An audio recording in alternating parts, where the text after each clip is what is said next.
gente, meu nome é Júlia e eu vou continuar aqui um pouquinho o trabalho, nosso projeto de extensão sobre a prevenção e identificação precoce de sífilis na comunidade, falando um pouquinho de diagnóstico da sífilis. Então, gente, para definir um diagnóstico de sífilis, para o médico fechar o diagnóstico de sífilis, você tem que levar em consideração sinais e sintomas, ver se o quadro realmente parece com de sífilis, a história epidemiológica do paciente, ou seja, quais foram as infecções que ele já teve sífilis, ele é portador de algum IST, já teve algum IST, e os exames diagnósticos, que realmente são testes laboratoriais, que podem auxiliar na confirmação do resultado.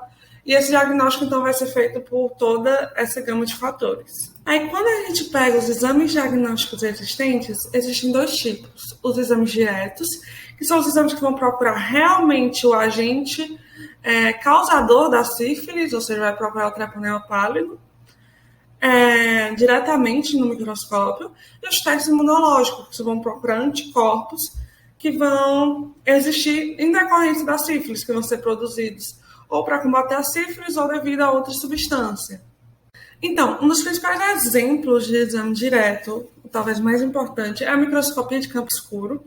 Você vai pegar um exudato seroso, ou seja, uma secreção que não tem célula, não tem resto de tecido, de lesões ativas, que pode ser da genitália ou do ânus, de alguma parte da pele, pode ser um cancro duro, pode ser uma lesão secundária, e você vai botar no microscópio e vai tentar procurar essa bactéria nesse exudato. Como você tem que procurar a bactéria, identificar a bactéria, como ela se move, o comportamento dela, esse exame, querendo, não vai ser técnico dependente, ou seja, ele vai precisar de um profissional especializado, com o olho treinado para encontrar essa bactéria. Ele tem uma alta sensibilidade e especificidade, ele é muito bom, sobretudo nos estágios mais iniciais, nos estágios que tem lesões, porque, por exemplo, numa situação de cancro duro, na lesão primária, algumas vezes o corpo não criou anticorpos ainda para ser identificado por um teste imunológico. Então, esse teste é bem interessante. Seu significado clínico é mais ou menos, porque dependendo da amostra, pode dar falsos negativos. Você pegar uma amostra com pouca bactéria, pode ser que o profissional não identifique. Ele depende do técnico, então o técnico tem que ser bom. Então, o significado clínico é importante, é realmente um exame importante, mas depende. E uma observação é que você não pode pegar lesões da boca da pessoa, porque essas lesões, elas têm bactérias que são... na própria boca, tem bactérias que são parecidas com a bactéria da sífilis. Então, ela não vai conseguir identificar direito se é uma sífilis ou se é uma bactéria que é comum da boca da gente. Dentre os testes imunológicos, ou seja, o teste que se baseia no uso dos anticorpos, temos os testes treponêmicos e os não treponêmicos, que vamos explicar um pouquinho. Então, esse teste treponêmico, ele vai detectar os anticorpos específicos que foram criados pelo nosso corpo para combater a bactéria, os anticorpos contra o treponema pálido. Eles vão positivar primeiro que outros testes, e eles vão ser reagentes por toda a vida. Então, se a pessoa já teve sífilis uma vez, mesmo que ela não tenha quadro de sífilis, é provável que esse teste vá positivar novamente. Dentre os exemplos deste teste, a gente tem 4 que são principais: o teste rápido, o teste de hemaglutinação, o teste de imunofluorescência indireta e ensaios imunoenzimáticos. Mas a gente vai se aprofundar no teste rápido, que é o mais comum, ele é a base de muitos diagnósticos, quando você consegue ele gratuitamente pelo SUS. Falando um pouquinho desse teste rápido, ele vai se basear dentro dessa laminazinha aqui, vai ter como se fossem pedaços da bactéria, os antígenos da bactéria, que vão reagir caso tenha algum anticorpo antitreponema, contra essa bactéria. Ele tem 2 fitas que vão aparecer, que podem aparecer. A fita controle, que ela tem que aparecer independente do teste ser positivo ou negativo, porque ela indica se o teste, se essa laminazinha está funcionando direito, e a lâmina T. Essa laminazinha T é só para indicar se realmente positivou ou negativou o exame. Sendo assim, você vai pegar uma gota de sangue, ou então gota de plasma, enfim, normalmente é o sangue, que você pega até do próprio dedo da pessoa. vai colocar nessa amostra e vai dar um resultado, podendo reagir ou não. Isso vai ser como? Se o teste der que o grupo controle apareceu e apareceu um segundo tracinho, isso vai indicar que o teste deu positivo, que foi encontrado antitreponema, então esse resultado vai dar positivo de sífilis. Se aparecer apenas o grupo controle e não aparecer a linha do teste, a linha P, que indicaria se teve uma reação, quer dizer que essa pessoa não tem um antitreponema, então o resultado vai ser negativo.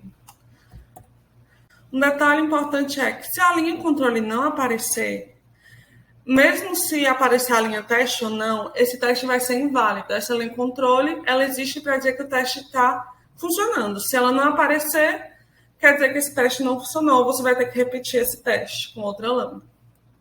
Agora, falando um pouquinho dos testes não treponêmicos, esses testes detectam anticorpos anticardiolipina não específicos, ou seja, eles não vão depender dos anticorpos produzidos pela própria bactéria. Eles vão procurar substâncias que aparecem devido à doença, tipo a cardiolipina, que aparece devido a uma lesão celular, por exemplo. Por causa disso, a gente não pode usar esses testes de forma isolada, consequentemente. Porque não necessariamente essa cardiolipina vai aparecer somente quando uma pessoa está com sífilis. Outro detalhe é que esses testes não treponêmicos, eles podem ser usados numa análise tanto qualitativa, só no sentido de dizer se está positivo ou se está negativo o teste, e uma análise quantitativa. Quantitativa é para dizer quantos anticorpos a gente tem de anticardiolipina. E aí, dependendo da quantidade de anticorpos, a gente pode não só conseguir diagnosticar em que fase a sífilis está com mais facilidade, mas também monitorar se algum tratamento está sendo efetivo realmente. E uma observação importante é que somente nos testes não treponêmicos pode acontecer o fenômeno de prozona, que, devido a uma desregulação do número de anticorpos em relação ao número de antígenos, sobretudo na segunda fase da sífilis, o resultado do teste pode dar um resultado falso negativo. A pessoa está com sífilis, mas não é identificado pelo teste. Então, tem que ter esse cuidado quando vai usar o teste não treponêmico. Dentre os testes não treponêmicos, um dos principais exemplos é o VDRL. Ele vai ser montado por meio de colocar uma amostra de um soro, ou então, que ele é o único teste não treponêmico que pode usar o líquido cefalorraquidiano. Você vai usar uma amostra em uma placa. Você vai ver se vai acontecer a formação de micelas, se vai formar flocos nesse exame. Se formar esses flocos, quer dizer que o anticorpo que estava no soro está reagindo com os antígenos, com a cardiolipina que estava nessa placa. Então, dependendo da quantidade de grãos, você vai ver o quão forte está tendo essa reação. Outro detalhe importante é quando você vai usar cada um desse tipo de teste. Como eu tinha mencionado, alguns testes são mais interessantes fazer em algum momento ou em outros. Por exemplo, os testes treponêmicos, eles vão dar positivos o resto da vida depois que você pegou. Então, eles vão estar dando sempre positivo. Contudo, no início, quando você está mais nas lesões primárias, eles tendem a não dar positivos, porque numa primeira infecção, porque o seu corpo ainda está criando anticorpos contra essa bactéria, ainda está criando anticorpos contra a cardiolipina. Então, cada estágio de sífilis vai ter algumas nuances que o médico vai ter que ter sensibilidade, às vezes, de pedir, para saber qual teste vai ser o melhor para pedir em cada situação. Além disso, é importante citar que existe alguns esquemas que os médicos seguem para ter uma segurança maior se o diagnóstico de sífilis é realmente sífilis ou não. Se o primeiro teste feito for um treponêmico e ele reagir, ou seja, positivado, e o segundo teste for não treponêmico, ele também reagir, existem duas possibilidades. A possibilidade de ser sífilis mesmo, que aconteceu, ou ser uma cicatriz sorológica, o que isso significa que a pessoa já teve sífilis. Pode acontecer de a pessoa não estar com sífilis no momento, mas como ela ter sífilis, acabar com esses resultados positivarem. Se agora o primeiro teste treponêmico der reagente, o segundo teste não treponêmico der não reagente, o interessante é ser feito um terceiro teste treponêmico para tirar essa dúvida. Pode dar o reagente, então você vai pensar que pode ser que a pessoa realmente tenha sífilis ou uma cicatriz sorológica. Pode dar não reagente, você pode pensar que talvez essa pessoa não tenha sífilis. E se o teste estiver indisponível, você vai ter que pesar, porque ver se a clínica do paciente sugere realmente que ele está com sífilis e se é necessário realmente tratar esse paciente, porque isso não vai prejudicar a saúde dele, esperar a disponibilidade desse terceiro teste. Além disso, considerando o primeiro teste, um teste não treponêmico que deu reagente, e o segundo, um teste treponêmico que deu reagente, também é a mesma situação de pensar que pode ser sífilis ou pode ser uma cicatriz sorológica. Agora, se o primeiro teste não treponêmico der reagente, o segundo teste treponêmico der não reagente, vai ter que novamente ser realizado um terceiro teste treponêmico, tendo a possibilidade de dar reagente, o que pode indicar sífilis ou cicatriz sorológica, não reagente, que pode talvez indicar que talvez a pessoa não esteja com sífilis. E se estiver indisponível, você vai ter que ver os sintomas e os sinais clínicos do paciente, ver se atrasar e esperar esse exame irá prejudicar a saúde dele para iniciar ou não um tratamento sem essa confirmação laboratorial.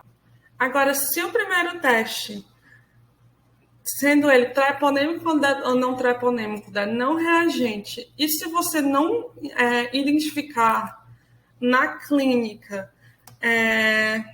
sintomas e sinais da sífilis, tem duas opções. Pode ser que a sífilis ainda estivesse no período de incubação dela, então ela não manifestou sintomas, nem os testes conseguiram identificar, ou a pessoa realmente não está com sífilis. Caso isso aconteça. Agora, caso o teste treponêmico ou não treponêmico der não reagente, mas você suspeitar realmente que a pessoa está com sífilis, os indícios clínicos são bem fortes, existe a possibilidade de ou coletar novamente em 30 dias ou já iniciar o tratamento.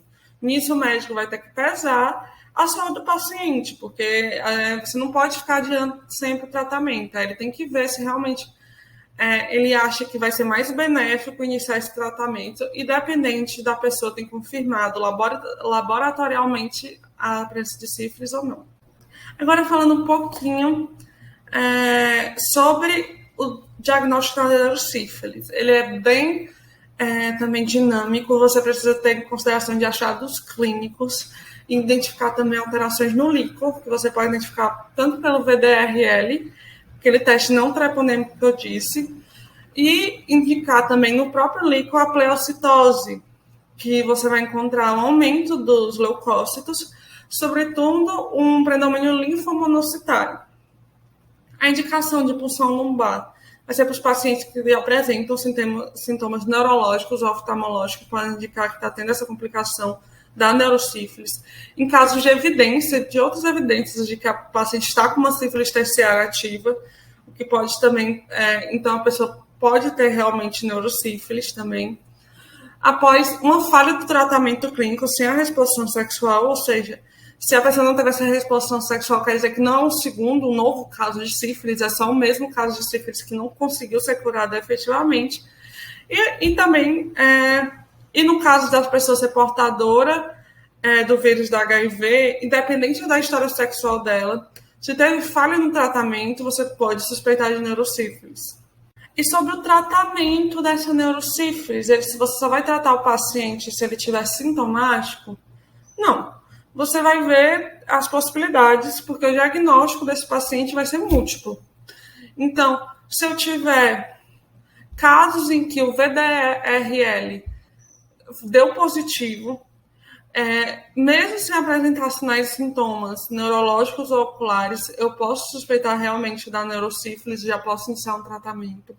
Caso o VDRL não dê reagente, mas a gente vê outras alterações no líquido cefalorraquidiano, com a própria pleocitose, você pode também iniciar um tratamento. Caso eu tenha sinais e sintomas neurológicos ou oculares também, os sintomas, e eu tiver achados de imagem, de raio-x, tomografia, no sistema nervoso, que são característicos das doenças, é importante.